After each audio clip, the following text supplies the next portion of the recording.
வக்ஃப் bill மசோதா திருத்த சட்டம் என்று கொண்டு வந்துட்டான்.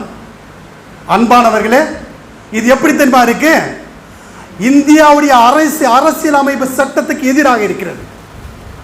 இந்தியாவுடைய அரசியலமைப்பு சட்டம் என்ன சொல்கிறது? மார்க்க விஷயத்திலே, மத விஷயத்திலே நீ தலையிடக்கூடாது. பன்முகம் தன்மை கொண்ட இந்த நாடு, எல்லா மக்களும் இருப்பார்கள், எல்லா மக்களும் வாழ்வார்கள், எல்லா மதத்தாலும் இருப்பார்கள், அதில் தலையிடக்கூடாது என்று தான் இந்திய அரசியலமைப்பு சட்டம் சொல்கிறது. ஆனால் இவன் என்ன செய்யறான்?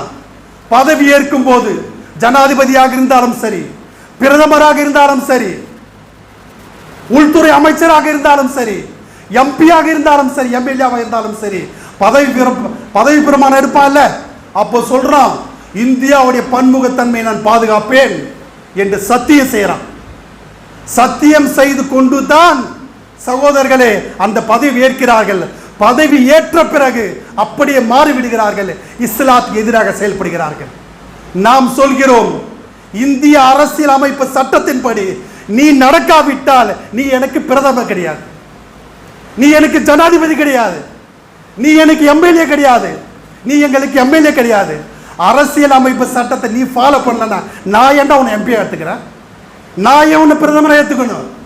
நீ சரியாக இருந்தால் நாங்கள் சரியாக இருப்போம். அந்த சட்டத்தை நீ மதித்தால் பிரதமர் என்ற சட்டத்தை நாங்கள் மதிப்போம், இல்லை என்றால் மதிக்க மாட்டோம், உன்னால் இன்னமும் செய்துப்போம். இந்த மாதிரி களத்தில் இறங்கினால் தான் சகோதரர்களே பயப்படுவான், அஞ்சுவான், இல்லை என்று சொன்னால் நம்ம விட்டுட்டு போயிடுவான்.